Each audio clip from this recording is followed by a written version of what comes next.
बिस्मिल्लाहिर्रहमानिर्रहीम और अस्सलाम वालेकुम। 10 अप्रैल पाकिस्तान में जुमे की शाम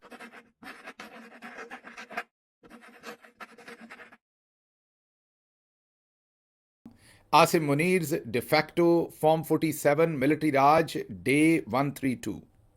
अब चलते हैं आज की अहम खबरों की तरफ और पहली खबर वाशिंगटन डीसी से, जहां से अमेरिका के नायब सदर जेडी वैंस रवाना हुए हैं पाकिस्तान के लिए, जहां पर वो मुज़ाकरात करेंगे ईरानी वफ्द के साथ। वो एंड्रयू एयरबेस से रवाना हुए हैं, जो कि वाशिंगटन डीसी में, आप ये समझ लीजिए कि व्हाइट हाउस के जो सबसे करीबी वहाँ पर एयरबेस है वो एंड्रयू एयरबेस ही है। वहाँ से वो रवाना हुए हैं, अब से थोड़ी देर पहले वो रवाना हुए, मतलब पाकिस्तान के वक्त के तकरीबन आप कह लीजिए को 5 बजे के करीब। 15 घंटे के करीब या 16 घंटे के करीब उनको लगने चाहिए अगर उन्होंने रास्ते में कहीं स्टॉप ना किया। डायरेक्ट फ़्लाइट ली इस्लामाबाद की तो 15-16 घंटे में मेरे ख्याल में वो पाकिस्तान जा पहुँचेंगे। तो कैलकुलेट कर लीजिए कि कब उनका अराइवल होगा। इसी तरीके से जो ईरान का वफ़द था उसने आज पहुंचना था, लेकिन वो भी अब उसी तरीके से रात गए, या तो लेट पहुंचेंगे और या अगले दिन सुबह सुबह वो भी उसी वक्त के इर्द गिर्द पहुंचेंगे, क्योंकि अब नशिस्त जो होगी वो मेरे ख्याल में कल ही होगी, 11 तारीख को ही। शायद अर्ली कोई इनिशियल जो डिप्लोमेटिक लेवल के ऊपर इनके डिफरेंट अफसरान हों, वो शायद एक दूसरे के साथ इंटरेक्शन कर लें, रूल्स ऑफ गेम तय करने के लिए, वेन्यू वगैरह, सिक्योरिटी वगैरह। वो जाहिर है सारे मामला तो हो ही रहे होंगे, लेकिन ये जो वफूद होंगे ईरान की तरफ से, अभी कौन उसकी क़यादत करता है, ज़ाहिर है या तो उनके स्पीकर होंगे, वो बहुत ही उनकी सीनियर पर्सनालिटी हैं इस टाइम सदर के बाद, जो ईरानी पार्लियामेंट के स्पीकर हैं, और उनके साथ साथ उनके वज़ीर ख़ारजा इराक़ची जो हैं। इन दोनों में से या तो दोनों शख्सियात आएंगी या शायद एक शख्सियत आए। तो ये अब देखते हैं, जब तक ईरानी वफ़द नहीं पहुंचता हतमी तौर पर कुछ कहा नहीं जा सकता। जेडी वैंस रवाना हो गए। उनको जो उनके साथ शमूलियत होगी अमेरिका की तरफ से, वो स्टीव विटकॉफ जो खुसूसी नुमाइंदे हैं, और वही असल में मैन टू गो हैं आसिम मुनीर साहब के। और याद कीजिए जो जैक विटकॉफ हैं, जिनके साथ एक एग्रीमेंट हुआ था पाकिस्तान के अंदर, जितने भी रेमिटेंसेज आते हैं वो सारे के सारे जिस कंपनी के साथ एग्रीमेंट किया गया था, वो स्टीव विटकॉफ साहब के साहबजादे हैं जो उस कंपनी के रूह रवा हैं, और उसके अंदर गालिबन कहा जाता है कि सदर ट्रंप के जो बेटे हैं उनका शेयर भी है। तो स्टीव विटकॉफ भी आएंगे, और फिर सदर ट्रंप के जो दामाद जैरेड कुशनर हैं वो भी साथ होंगे जेडी वैंस के। तो ये 3 इंपॉर्टेंट लोग अमेरिका से हैं। दूसरी तरफ ईरान से मैंने आपको कहा कि 2 मोस्ट इंपॉर्टेंट लोग हैं, और भी लोग होंगे वहाँ से, लेकिन ये 2 शख्सियात हैं। देखते हैं कि अब ये दोनों आती हैं या इनमें से कोई एक शख्सियत आती है। अब अगर हम जेडी वैंस का और दूसरी तरफ से अगर अराकची जो उनके वज़ीर ख़ारजा हैं उनका तकाबली जायज़ा ही अगर उनकी पर्सनालिटीज़ का लें या उनकी एक्सपीरियंस का, तो खासा फ़र्क आपको नज़र आएगा। जेडी वैंस गालिबन 1984 में पैदा हुए हैं अगर मैं गलत नहीं हूँ, और दूसरी तरफ 1984 के आगे पीछे शायद उन्होंने कहीं डॉक्टरेट कर लिया होगा उससे थोड़ा बाद में, जो अराकची हैं, और जाहिर है उन्होंने बहुत लंबा अरसा सर्व किया है। जेडी वैंस का जो सियासी करियर है वो उतना लंबा नहीं है। उन्होंने वहाँ से एंड्रयू एयरबेस से निकलते हुए क्या बातचीत की जेडी वैंस ने, वो ज़रा सुन लीजिए। We're looking forward to the negotiation. I think it's going to be positive. We'll of course see. As the President of the United States said, if the Iranians are willing to negotiate in good faith, we're certainly willing to extend the open hand.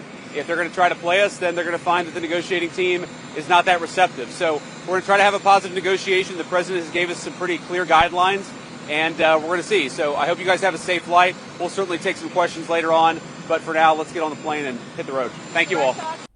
सुन लिया आपने। वहाँ से निकलते हुए भी उन्होंने यही कहा कि हम चाहेंगे कि ये मुज़ाकरात कामयाब हों, लेकिन अगर ईरान ने हमारे साथ कोई गेम शेम करने की कोशिश की तो फिर मामलात और होंगे। यहाँ पर ये जहन में रखिएगा कि जब आप हुकूमती पोजीशंस पर होते हैं तो एक आपकी पब्लिक पोजीशन होती है जो आपको लेनी होती है अपने बॉस के साथ, जो भी मामलात होते हैं, जिस भी कैबिनेट में आप हों, जिस भी हुकूमत में आप हों, और फिर लोगों की प्राइवेटली कुछ डिफरेंट पोजीशंस होती हैं। ये जो पूरी सदर ट्रंप की टीम है, इसमें शायद जेडी वैंस वो वाहिद शख्सियत हैं जो बड़े ही शद्दोमत से जंगों के खिलाफ रहे हैं, और इस जंग के भी बहुत हक में नहीं थे। उन्होंने पब्लिक पोजीशन तो जाहिर है वही लेनी है जो सदर ट्रंप की है, उससे तो वो मुख्तलिफ पोजीशन नहीं ले सकते, लेकिन जो उन्होंने प्राइवेट पोजीशन ली है वो हमेशा जो भी मीडिया रिपोर्ट करता है वो यही है कि वो जंग के खिलाफ हैं, वो इस जंग को नहीं चाहते थे। याद कीजिए चंद दिन पहले ये भी रिपोर्ट किया गया था, हमने नहीं, इंटरनेशनल मीडिया ने रिपोर्ट किया था कि उनका बहुत ही सख्त हीटेड आर्गूमेंट हुआ है नेतन्याहू के साथ टेलीफोन के ऊपर। मीन गाली गलोच तक बात चली गई थी, ये भी रिपोर्ट हुआ था, और बाद में अगले दिन मीडिया में ये भी रिपोर्ट हुआ कि वो खबर भी नेतन्याहू साहब के ऑफिस से या उनकी साइड से लीक की गई थी मीडिया को। तो जो जेडी वैंस हैं वो जंग को किसी ना किसी तरीके से कंट्रोल करना चाहते थे या जंग में नहीं जाना चाहते थे। जो दूसरे दोनों दोस्त हैं विटकॉफ और जैरेड कुशनर, उनके ऊपर ईरान पहले ही अदम एतमाद कर चुका। क्यों? क्योंकि पहले ये दोनों अशखास जो थे, स्टीव विटकॉफ और जैरेड कुशनर, वो दोनों ईरान के साथ मुज़ाकरात कर रहे थे। बीच में ओमान के वज़ीर ख़ारजा भी थे और तब मुज़ाकरात तकरीबन कामयाब हो गए थे और उसके बावजूद अमेरिका ने हमला कर दिया। याद कीजिए कि सदर ट्रंप ने वाज़े अल्फाज में ये बताया कि उन्हें स्टीव विटकॉफ और जैरेड कुशनर ने ये बताया था कि मुज़ाकरात किसी तरफ नहीं जा रहे और हमला कर देना चाहिए। लेकिन दूसरी तरफ जो ओमान के वज़ीर ख़ारजा हैं वो कह रहे हैं कि मुज़ाकरात तकरीबन कामयाब हो गए थे, उसके बावजूद ये हमला किया गया। तो ये बहुत ही इंटरेस्टिंग बात है कि ईरान उन दोनों के ऊपर तो ट्रस्ट नहीं करता जो उन्होंने कई दफ़ा कहा है, लेकिन वो राब्ते में भी हैं ईरान के साथ। जेडी वैंस अब बहुत ही इंपॉर्टेंट पर्सनैलिटी होंगे इस सिलसिले में कि एक तो उनकी जो प्राइवेट पोजीशन है जंग के ख़िलाफ़, वो भी थोड़ा सा उन्हें एक, आप ये कह दीजिए कि मुतदिल किस्म की पर्सनैलिटी के तौर पर पेश करते हैं। पब्लिकली वो जो मर्ज़ी पोस्चरिंग करें, जो मर्ज़ी बातें करें, वो मैंने आपको बताया कि हुकूमती पोजीशंस के ऊपर कई दफ़ा आपकी मजबूरियाँ होती हैं। तो एक इस तरफ से जेडी वैंस के ऊपर बहुत ज़्यादा तवज्जो होगी सभी की और ईरान भी यहीं से एक्सपेक्ट करेगा। दूसरी तरफ से ईरानी वफ़द जो है देखते हैं, जैसे मैंने आपको कहा कि बहुत ही मंजा हुआ उनका वफ़द है, उनके पास जो लोग हैं वो इस तरफ के लोगों से कहीं ज़्यादा एक्सपीरियंसड हैं कम अज़ कम अपने इस काम में। तो आने वाले दिनों में देखते हैं कि ये सब कुछ कैसे इंटरप्ले होता है, पाकिस्तान इसके अंदर किस हद तक जाता है। पहले तो हमने सूरत हाल सारी खोल के आपके सामने रखी है कि किस तरीके से इस सीज़ फायर को अनाउंस करने से चंद घंटे पहले तक पाकिस्तान के अंदर बाकायदा हमारे चौधरी निज़ामुद्दीन साहब की ज़ेर निगरानी, उनकी डायरेक्शंस के अंडर ईरान के ख़िलाफ़ ट्रांसमिशंस भी चल रही थी पाकिस्तान में। माहौल भी बन रहा था और बयानिया भी बन रहा था, क्योंकि उन्हें खुद नहीं पता था कि ये जंगबंदी होनी है। तो अब ये बहुत ही कॉम्प्लेक्स है सारी की सारी सूरत हाल, लेकिन आने वाले दिनों में देखते हैं कि क्या होता है। इस्लामाबाद को अच्छा डेकोरेट किया गया है, लेकिन ओवर प्ले किया गया है। एक आपने बात जहन में रखनी है कि जब आप ऐसी चीज़ों को डील करते हैं तो उसमें सोफिस्टिकेशन ज़्यादा चाहिए होती है। आपने ज़्यादा चीज़ें करने की बजाय कम करनी होती हैं, लेकिन अच्छे तरीके से करनी होती हैं। मसलन स्क्रीन्स लगी हैं, डिजिटल स्क्रीन्स जिनके ऊपर इस्लामाबाद टॉक लिखा गया है। एक तरफ अमेरिका का झंडा है, एक तरफ ईरान का है, दरमियान में पाकिस्तान है। ओके, बहुत अच्छी बात है। अब ये ज़रा फ़ॉरेन ऑफिस देखिए पाकिस्तान का, इसके सामने ये झंडे लगे हैं, इनको किसी ने आयरन भी नहीं किया, इस्त्री भी नहीं किया, ऐसे उठा के लगा दिए। अब जाहिर है पूरे का पूरा इंटरनेशनल मीडिया आएगा, वो आपकी इन करतूतों को देखेगा। इसकी बजाय अगर आपने झंडे ना लगाए होते तो वो नॉर्मल लगता है, क्योंकि इस्लामाबाद इटसेल्फ एक खूबसूरत शहर है। ग्रीनरी अभी थोड़ी बहुत बच गई है, वैसे तो शरीफ ख़ानदान जहाँ जाता है कंक्रीट के जंगल बिछा देता है, और जब से ये इस्लामाबाद में आए हैं पिछले 4 महीने से इन्होंने वहाँ पर दरख्तों की तहस नहस मचा के रख दी है, और आप सबको ये पता है। बहरहाल फिर भी अभी भी कुछ ग्रीनरी बची है। तो इस्लामाबाद वैसे भी ये जो दिन है आजकल अप्रैल के, इस्लामाबाद बहुत ही खूबसूरत होता है इन दिनों में, बाहर का मौसम है वहाँ पर। और आप झंडे ना भी लगाते तो काम चल जाना था, लेकिन अगर अब आपने लगाने तो किसी तमीज़ से लगाइए। मैं बिल्कुल आप पे तनकीद नहीं कर रहा, इंटरनेशनल जर्नलिस्ट भी आएंगे, इंटरनेशनल डिग्नेटरीज भी आएंगी, तो आपको बहुत अच्छे इंतजाम करने चाहिए। ज़्यादा फोकस आपको किन चीज़ों पे करना चाहिए? ज़्यादा फोकस आपको इन चीज़ों पे करना चाहिए कि जो इंटरनेशनल जर्नलिस्ट आएँ उनके बैठने के लिए, मूव करने के लिए जगह हों। जो डेलीगेशंस आएँ उनकी जहाँ रेजिडेंस है और जहाँ उन्होंने काम करना है उसके दरमियान में इम्पेडिमेंट्स ना हों, स्मूथ सेलिंग हो उनके लिए। उसके अलावा उनको अगर आपने कुछ जगहों पर लेके जाना है तो जो लोकल लोग हैं उनकी ज़िंदगी को ज़्यादा तंग मत करें, इस तरीके से प्लान करें। क्योंकि अगर आप उनके ऊपर, जैसे आप करते हैं बहुत सारी हरकतें, फॉर एग्ज़ाम्पल लाहौर में जब भी मरीम साहबा बड़े बड़े प्लान करती हैं और लाहौर फोर्ट वगैरह में ऐसे इंतज़ामात करती हैं, तो जो बाहर से डेलीगेशन जाते हैं उन्हें नज़र आ रहा होता है कि आप एक मकरूज़ मुल्क हैं और आप इतना पैसा एक डेलीगेशन के ऊपर खर्च कर रहे हैं। तो इसमें भी आपने जहन में रखना है कि पूरी दुनिया की आप पर निगाह है, आपकी इकॉनमी पर निगाह है। अच्छा इंतज़ाम करें, सुलझा हुआ करें, थोड़ा करें लेकिन उजला और अच्छा करें।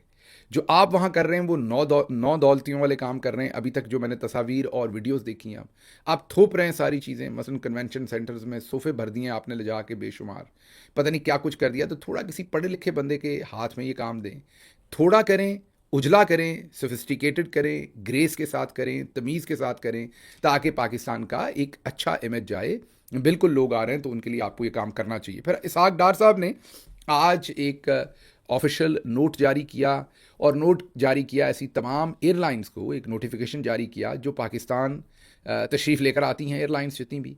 और उनको उन्होंने कहा कि जो रेलेवेंट कंट्रीज़ हैं, रेलेवेंट कंट्रीज़ इसमें 2 ही हैं, एक अमेरिका है और दूसरा ईरान है। वैसे लिखना चाहिए था, ये बहुत ही, जिसने भी हरकत की है वो बहुत ही अनप्रोफेशनल हरकत थी। इससे अब कई लोगों को कन्फ्यूजन्स होंगी पूरी दुनिया में।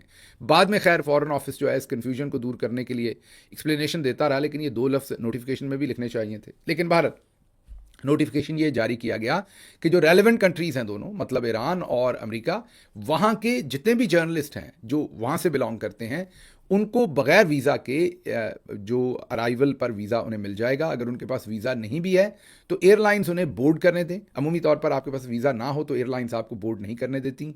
और ये कहा गया कि अगर उनके पास वीज़ा नहीं भी है तो उनको बोर्ड करने दें, और अगर वो बोर्ड यहाँ पर जब वो इस्लामाबाद पहुँचेंगे तो उनके लिए डेस्क बना दिया गया और वहाँ पर उन्हें स्पेशल वीज़ा दे दिया जाएगा।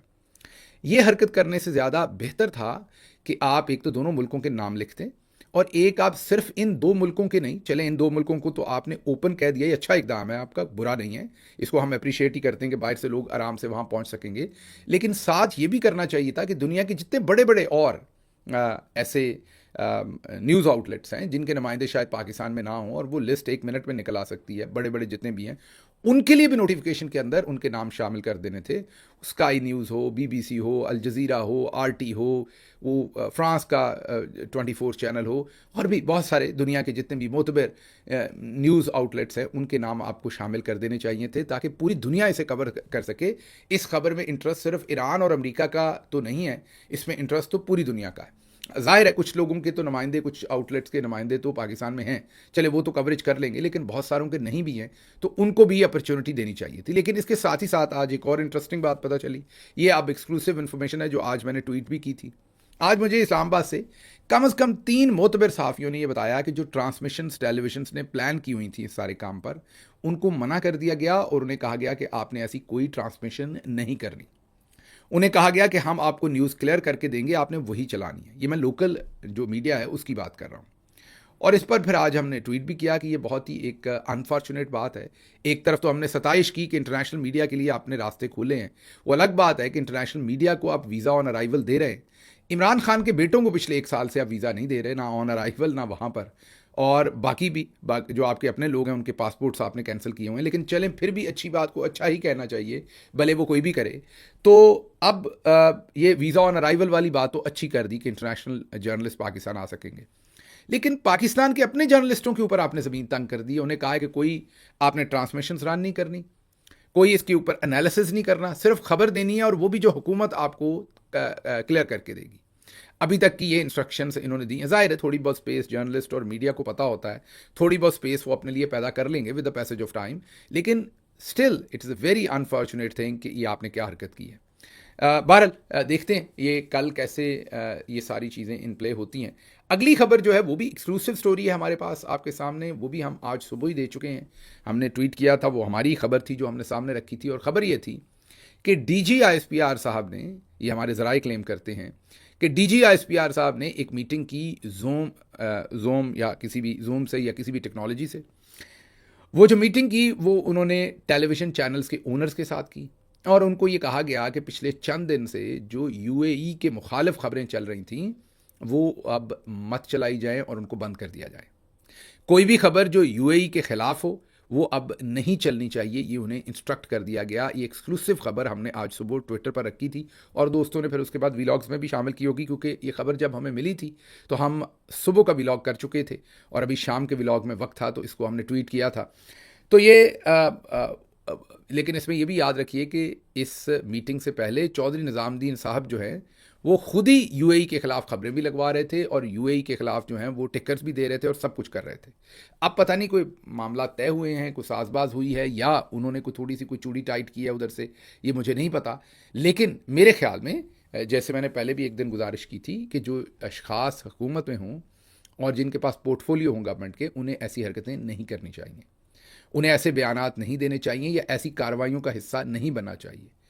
UAE के ऊपर बहुत सारे इख्तलाफात मुझे भी हो सकते हैं, आपको भी हो सकते हैं। फॉर एग्ज़ाम्पल उनकी जो इसराइल से रिलेटेड पॉलिसी है, उनकी खित्ते से रिलेटेड पॉलिसी है, उनकी पाकिस्तान से रिलेटेड पॉलिसी है, आप उनसे इंगेज कीजिए डिप्लोमेटिक फ्रंट पर, अपने लिए स्पेस पैदा कीजिए वहाँ पर, उन्हें बताइए कि ये हमारे मफाद में है या हमारे मुल्क की मफाद में नहीं है जो आप कर रहे हैं, उन्हें कन्विंस कीजिए, अपनी लीवरेज बढ़ाइए उनके साथ। लेकिन उनके खिलाफ खबरें लगवाना, इस तरह का तूफ़ान बदतमीज़ी जो है वो उनके ऊपर टाउट छोड़ देना, ये डिप्लोमेटिकली आप ये हरकतें नहीं करते। आगे भी एक डिप्लोमेटिक ब्लंडर हुआ है, वो आगे चलकर आपको बताते हैं। सुबह हमने एक खबर शाम शामिल की थी ख्वाजा आसिफ का ट्वीट। बहुत सारे लोगों ने कहा हमें तो वो मिला ही नहीं, वो आपको बताते हैं वो कहाँ खो गया, वो झुमके कहाँ चले गए जो सुबह थे, वो ट्वीट जो किया था पाकिस्तान के डिफेंस मिनिस्टर ने, आखिरकार वो कहाँ चला गया। तो यूएई की के ख़िलाफ़ जो खबरें लगनी हैं वो अब थोड़ी सी बंद हो गई। अगली खबर इंटरेस्टिंग है। पाकिस्तानी जो जेन जी है स्पेशली वो, और अब तो सारे ही एआई की वजह से एक्सपर्ट हो गए हैं, हिस्से मज़ाक जो है वो पाकिस्तानियों में वैसे ही अच्छी है और इसमें कोई शक नहीं, हम तो अक्सर अपने ऊपर भी हंसते रहते हैं सारे के सारे। तो अब बहुत सारी मीम्स जो हैं वो उनकी भरमार है। जेडी वैंस जो है वो कहीं खुसा पहने फिर रहे हैं, कहीं धोती पहने फिर रहे हैं, कहीं सेवर फूड पर खाना खा रहे हैं, कहीं वो बरी इमाम पर हाज़िरी दे रहे हैं, कहीं पर वो थाने पहुंच गए किसी को छुड़ाने, कहीं पर मीम बनी हुई कि वो पार्क में अपनी बेगम के साथ फिर रहे हैं, पुलिस वालों ने उनसे निकाहनामा मांग लिया है। मीन तरह तरह की जो उनकी मीम्स हैं वो बन रही हैं। जितनी बड़ी तादाद में, इससे पहले इस तरह की मीम्स या इतनी बड़ी तादाद में जब इंडिया पाकिस्तान का कॉन्फ्लिक्ट हुआ था मई लास्ट ईयर, उस वक्त इतनी मीम्स बनी थी। अब ये 1 साल के बाद दोबारा इतनी ज़्यादा मीम्स इतनी तादाद में जेडी वैंस पर बन रही हैं और बड़ी मुनफरद किस्म की मीम्स बन रही हैं। और मैं श्योर हूँ कि जेडी वैंस अपनी किसी न किसी मीडिया टॉक में ज़रूर इनका जिक्र करेंगे, क्योंकि वो जितनी ज़्यादा तादाद में है वो नोटिस भी होंगी, इंटरनेशनल मीडिया भी आज नहीं तो कल तक नोटिस करेगा। तो बहुत ही ज़्यादा उसमें क्रिएटिविटी भी है और बहुत ज़्यादा उसके अंदर विट भी है, बहुत ज़्यादा काट भी है उसके अंदर। और पाकिस्तान अपने जो मसाइल है, फॉर एग्जाम्पल जेडी वैंस जो है वो शोरबा जो कि तेल से लदा हुआ है उसकी बनी हुई निहारी खा रहे हैं लाहौर में बैठे हुए किसी जगह पर, कहीं पर वो पान खा रहे हैं, कहीं पर वो उनकी गाड़ी ख़राब हो गई है, कहीं पर पुलिस वाले उनसे रिश्वत मांग रहे हैं। तो जो पाकिस्तानियों के अपने इंडिजिनस प्रॉब्लम्स हैं उनको आप आर्ट, ये भी अब एक आर्ट की टाइप है, आप ये इसे कह लें। शायद जो आर्ट को जानने वाले लोग हैं वो मेरी इस स्टेटमेंट को जहालत पर मबनी कह दें, तो मैं बिल्कुल कोई क्लासिफिकेशन नहीं कर रहा। मेरे कहने का मतलब है कि क्राफ्ट कह लीजिए, चले आर्ट नहीं कहना तो ये भी एक किस्म का क्राफ्ट है। अब जो एआई है इससे ये जो मीम्स बना रहे हैं लोग और उनके अंदर जो आइडियाज़ हैं, बेसिकली जनरेशन जो है उस वीडियो की या उस जो पिक्चर है या इमेज है वो जनरेशन तो एआई कर रही है, लेकिन उसके पीछे आइडिया तो किसी इंसान का है, वो जो डिपिक्ट कर रहा है उसको निहारी खाते हुए या खुस्सा पहनाए हुए। तो ये भी इस वक्त एक क्राफ्ट जो है वो सर चढ़ कर बोल रहा है और इंडिया भी अब इसे नोटिस कर रहा है और पूरी दुनिया उस पर बातचीत कर रही है। एक और इसकी जहत है, जेडी वैंस, उनका नाम जेडी वैंस है। तो जट्टों में जैसे बहुत सारी सब कास्ट हैं, जैसे चीमे हैं, चट्ठे हैं, बाजवे हैं, वड़ाइच हैं, गिल हैं, जैसे मेरा लास्ट नेम है। तो ये सारी जट्टों की सब कास्ट है और इसी के अंदर एक वैंस भी है। वैंस भी जो है वो भी जट्टों की सब कास्ट है। जैसे फवाद चौधरी साहब जो हैं उनकी सब कास्ट जो है वो वैंस है। तो अब फवाद चौधरी साहब के भाई जो हैं उन्होंने आज एक पोस्ट मैंने कहीं देखी उनकी मुनासबत से, तो उन्होंने वैंस कबीले की शान उनको कहा हुआ था। अब ये मुझे नहीं पता कि ये वही वाले वैंस हैं जो पाकिस्तान में और इंडिया में, या आपने समझना है कि जो मशरकी पंजाब है इंडिया का, वहाँ पर सिखों के भी अंदर सारी वही बरादरियाँ हैं, क्योंकि मज़हब बाद में यहाँ पर रहने वाले लोग तो ये इंडिजिनस थे सारे के सारे, बहुत पुराने। उसमें ये एक अलग बात है कि मेरे एक बहुत अच्छे दोस्त हैं गुज्जर बरादरी से हैं, लेकिन वो हमेशा कहते हैं कि हम तो पैदाइशी ही, मतलब कि सदियों से हम तो मुसलमान हैं, हम बाद में कन्वर्ट नहीं हुए। हम हमारा मजाक उड़ाते हैं कि आप लोग तो कोई हिंदुओं से मुसलमान हुआ, कोई सिखों से हुआ। तो हकीकत तो यही है कि ये सारा इलाका जो है वो इंडिजिनस लोग जो यहाँ के हैं, वो तो इस्लाम तो बाद में आया, तो कोई सारे पहले ज़्यादातर मेरा ख्याल हिंदू होंगे, फिर बाद में सिखिज़म भी बाद में आया था, फिर सिख होंगे, फिर मुसलमान बने। तो जो मशरकी पाकिस्तान है उसमें बहुत सारी यही आपको बरादरियाँ जो हैं, बंदेशे, कालों, गिल, वड़ाइच, चीमे, चट्ठे, ये सारे आपको उस तरफ भी नज़र आएंगे और इस तरफ भी, और वैंस भी उस तरफ भी और इस तरफ भी। तो अब मेरा नहीं ख्याल कि ये वो वाले वैंस हैं जो जेडी वैंस साहब हैं, लेकिन हो भी सकते हैं। मैंने कोई एंथ्रोपोलॉजी तो रिसर्च नहीं कर रखी, लेकिन ये रिसर्च तलब बात है कि ये वाले वैंस कौन है और वो वाले वैंस कौन है। लेकिन ये बात अलग है कि जो तगड़ा बंदा होता है उसके साथ लोग खुद ही रिश्तेदारी निकाल ही लेते हैं। यही वैंस साहब अगर कोई दहशतगर्द होते, इन्होंने कोई चोरी शोरी की होती, तो जो फैसल चौधरी साहब हैं उन्होंने कहना था कि नहीं ये वैंस और ने, असी और वैंस है। अब जेडी वैंस साहब की क्योंकि तूती बोल रही है इस वक्त, वो वाइस प्रेसिडेंट हैं, आगे वो प्रेसिडेंट का इलेक्शन भी लड़ने में इंटरेस्टेड होंगे मेरे ख्याल में। तो फैसल चौधरी साहब ने भी कहा है कि ये वैंस कबीले की शान और मान है। अब देखते हैं कि जेडी वैंस जो हैं वो ये मसाला उठाते हैं या नहीं, और अगर उन तक वाकई ये इन्फॉर्मेशन पहुंच गई तो हो सकता है कि वो वैंस कबीले को मिलना भी चाहें, तो फिर जो वैंस जट हैं उनको इकट्ठे होकर उन्हें मिलना भी चाहिए और उनका इस्तकबाल भी करना चाहिए। अच्छा, ये तो हो गई बात। अब आगे चलते हैं। आगे बड़ा सीरियस टॉपिक है जो सुबह मैंने आपसे बात की थी। ख्वाजा आसिफ साहब ने एक इसराइल के बारे में ट्वीट किया और उसके बाद उसे डिलीट कर दिया। कुछ मुहावरे हैं वो सुन के बड़े फोश से भी लगते हैं, पैड़े भी लगते हैं, अच्छे भी लगते हैं, लेकिन उनके जो मतलब होते हैं ना उनके अंदर वो बहुत गहरे होते हैं। अक्सर जब हम उन्हें सुनते हैं तो लफाजी सुनते हैं, उनके अंदर का मतलब नहीं जानते। जैसे पंजाबी का मुहावरा है, नानी ने कसम कीता मीन शादी की माड़ा कीता, करके छड़ देता होर माड़ा कीता। कि उस बहुत ही, वैसे मेरे ख्याल में ये अब तो ये सारे रिवाज बदल गए हैं, ये पुराने रिवाज थे जब बुज़ुर्गों की शादी को नापसंद किया जाता था, तो ये उस रिवाज के हिसाब से कि नानी ने शादी की, बुरा काम किया, करके छोड़ दी और भी बुरा काम किया। तो ख्वाजा आसिफ के साथ भी यही हुआ। पहले तो मैं आपको अपना डिस्क्लेमर दे दूँ, जो आप में से बहुत सारे लोगों से मुख्तलिफ होगा। जब आप हुकूमती पोजीशन पर होते हैं तो आप सुल्तान राय की तरह बढ़ के नहीं मारते, आपके पास स्पेस नहीं होती, तो आपको बड़ी नपी तुली स्टेटमेंट देनी चाहिए। मेरे ख्याल में ख्वाजा आसिफ साहब को ये ट्वीट नहीं करना चाहिए था। उन्हें अपनी हैसियत का भी पता है, अपनी गवर्नमेंट की हैसियत का भी पता है। अच्छा, अगर ना भी पता हो, उनकी ये हैसियत ना भी हो, इस सब से मुख्तलिफ भी हो सारे का सारा काम, फिर भी ख्वाजा आसिफ साहब को डिफेंस मिनिस्टर के तौर पर जब पाकिस्तान के अंदर ये मुज़ाकरात हो रहे थे तो ये ट्वीट नहीं किया। जब उन्होंने ट्वीट किया तो बहुत सारे लोगों ने कहा वाह वाह वाह वाह, उनसे मुखालफत अपनी जगह है, लेकिन उनके स्टांस के साथ खड़े होना पड़ेगा, बड़ी दलेरी की है। अब मैंने आपको बताया कि ख्वाजा साहब रात में कई दफ़ा शरबत ज़्यादा पी लेते हैं, ये मेरा ख्याल है तासर है, क्योंकि वो जिस तरह के ट्वीट करते हैं बहके बहके, उनकी दिन की सारे दिन की जो करतूतें होती हैं, उनके रात के ट्वीट होते हैं बहुत मुख्तलिफ होते हैं। दिन में वो और हरकतें करते हैं, उनकी हुकूमत और हरकतें करती है। दिन में तो फ़लस्तीन का कोई नाम ही नहीं ले सकता, रात में अक्सर उनके दिल में फ़लस्तीन का दर्द जागता है और सुबह उठते हैं तो वो दर्द गायब हो जाता है। यही काम उन्होंने किया दिन में वो एक गाना भी है, ढोल शराबी गाना है, वो ज़रूरी मैं इनको शराबी नहीं कह रहा, एक गाना है ढोल शराबी आया, तो वो रात में ढोल शराबी बन जाते हैं। ऐसे ही लगता है जैसे चूहा शराब के ड्रम में गिर गया, लेकिन वो हाथी तो नहीं बन सकता ना चूहा शराब के ड्रम में गिरने से भी। तो उन्होंने वो ट्वीट दाग दी, अब लोगों ने भी बल्ले बल्ले बल्ले कर दी। उसके बाद फिर जो होना था वही हुआ। मैंने तो आपको पिछले व्लॉग में ही बताया था कि इनकी ये पॉलिसी नहीं, इनकी क्या पॉलिसी है ये ज़रा दो चीज़ों में सुनिएगा। ये कहते हैं अमेरिका के हमें वेंटिलेटर लगे हुए हैं, और दूसरा बाहर जाके ये बताते थे कि हम लिबरल हैं अपने आप को। इमरान खान मजहबी इंतहा पसंद है। ये सुनिए इन्होंने क्या कहा था। What's the foreign policy difference between PMLN and PTI at this stage, would you say? I would call myself, if I'm allowed that indulgence, that we are much more liberal than PTI in political sense, on foreign policy front. America जो है अगर जो है वो चाहे तो इस वक्त पाकिस्तान के लिए इतनी माशी जो है डिफिकल्टीज क्रिएट कर सकता है कि मैं समझता हूँ कि हो सकता है हम जो है जो हमारा ऑयल बिल जो है अदा करने के लिए हमारे पास पैसे ना रहें। ऑलरेडी जो माशी हालात जो है हमारे इंतहाई मखदूश हैं। ये सारे वेंटिलेटर जो है ना ये लगे हुए हैं अमेरिका की मर्जी से लगे हुए हैं। अमेरिका जाए तो ये सारे के सारे जो हमें इस वक्त ड्रिप्स लगी हुई हैं, जो वेंटिलेटर लगे हैं, सारे के सारे ऑफ हो जाते हैं। तो हमें तल्लुकात उनके साथ जरूर। सुन लिया आपने, ये इनकी पोजीशन है। अब इस करतूत के साथ वो जो ट्वीट है ये इकट्ठे जाते नहीं थे कहीं भी। अच्छा, फिर ये माजी में इमरान खान का मजाक उड़ाते रहे। हामिद मीर साहब के शो पर बैठ के इन्होंने कहा कि इमरान खान ने आज तक जो है वो कभी कोई ट्वीट नहीं किया फ़लस्तीनियों के हक़ में। ये यहाँ पर मैं बता देता हूँ, आपको तस्वीर पे भी दिखा देता हूँ इमरान खान के ट्वीट्स। उन्होंने जेल में, वैसे तो उन्होंने लातादाद अपनी ज़िंदगी में स्टेटमेंट्स दी और बातें की, लेकिन जेल में से उन्होंने दिसंबर 2023 में जेल से गज़ा में इसराइली जंगी जराइम और फ़लस्तीनियों की नस्लकशी की मज़म्मत का बयान जारी किया। अक्टूबर 2023 में गज़ा में नस्लकशी की मज़म्मत की और मुस्लिम ममालिक से आवाज़ उठाने की बजाय अमली इक़दामात का मुतालबा किया। अप्रैल 2024 में फिर कत्ले आम के ऊपर गज़ा में 40,000 से ज़ायद शहीदों और भूख से अमवात की शदीद मज़म्मत की, मुस्लिम क़यादत से फ़ाल किरदार अदा करने का मुतालबा किया। अगस्त 2024 में इस्माइल हानिया के कत्ल और बैरूत बमबारी की मज़म्मत की, नेतन्याहू को क्रिमिनल करार दिया। सितंबर 2024 में फ़लस्तीन और लेबनान में इसराइली जंगी जराइम की मज़म्मत, मगरबी ममालिक के हथियारों की सप्लाई को भी उन्होंने तनकीद का निशाना बनाया।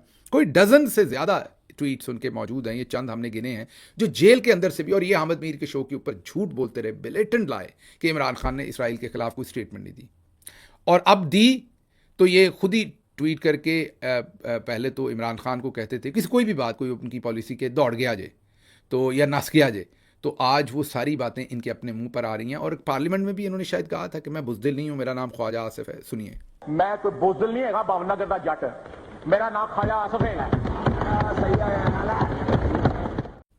सुन लिया आपने। तो ये इस तरह की माजी में ये स्टेटमेंट्स देते रहे हैं। और इसके साथ साथ मैं आपको ये भी बता दूं कि गौर कीजिए कि इमरान खान तो आज भी साइफर को ओन करता है। इमरान खान के साथी भी पूरी दुनिया में हर जगह बैठ के आज भी कहते हैं कि साइफर बिल्कुल एक हकीकत था। मतलब उन्होंने अपने उस पॉइंट ऑफ व्यू से 1 इंच भी पीछे नहीं हटे, ना इमरान खान ना उनके साथी। लेकिन इनकी हालत देखिए कि ट्वीट किया चंद घंटे। पहली बात तो मैंने आपको पहले कहा कि आप में से बहुत सारे जज्बातियों के मैं कमेंट्स पढ़ रहा था, वो कह रहे थे कि आप भी गिल साहब इन्हें सपोर्ट करें। अब गिल साहब को तो पता था कि इन्हें सपोर्ट करना है, तो वही बात है, कदम बढ़ाओ नवाज शरीफ, हम तुम्हारे साथ हैं। उधर नवाज शरीफ ने नहीं खड़े होना तो कदम किसने बढ़ाना है, तो खड़े किसने होना है? उधर से नवाज शरीफ साहब ने जदा निकल जाना है। तो मुझे तो पता था कि ये ख्वाजा आसिफ साहब बस कहीं ड्राम में गिर गए रात को, तो अब चूहा जो है वो हाथी बनने की कोशिश कर रहा है, तो सुबह जैसे ही होनी है। अब मुझे नहीं पता कि आसिम मुनीर साहब ने इनके कान पकड़वाए हैं या खुद ही इन्होंने सोचा है। अच्छा, फिर इन्होंने पैंतरा बदला कि ये ट्विटर ने डिलीट कर दिया। नहीं, ऐसा नहीं है। इनके फेसबुक से भी ये डिलीट हुआ, इनके इंस्टा से भी ये डिलीट हुआ, इनके ये हर टिकटॉक से भी डिलीट हुआ, इनके ट्विटर से भी। तो सारे जितने भी फोरम्स हैं वो एक लम्हे में तो इकट्ठा डिलीट नहीं करेंगे ना। कोई 2 घंटे पहले करेगा, कोई 4 घंटे बाद, कोई अगले दिन। तो और वैसे भी ट्विटर पर भी जाके देखें तो पता चलता है कि ऑथर ने ये खुद डिलीट किया है। तो ख्वाजा आसिफ ने ये ट्वीट डिलीट कर दिया। हाँ, ये मैं बात अग्री करता हूं कि इन्हें पहले ही ये वाहियात में इसलिए नहीं कह रहा कि ये कॉन्सेप्ट, आप हुकूमत में नहीं होते तो आपके पास ज़्यादा आज़ादी है बात करने की। या तो आप इमरान खान हो, फिर तो आप पंगे ले लें, फिर उन पंगों की कीमत भी अदा करनी पड़ती है जो वो कर रहे हैं, जेल के अंदर बैठे हुए हैं। इन्हीं वजूहात की वजह से बैठे हैं ना, किसी और वजह। या तो आप फिर इमरान खान हो, आप में इतनी पसली हो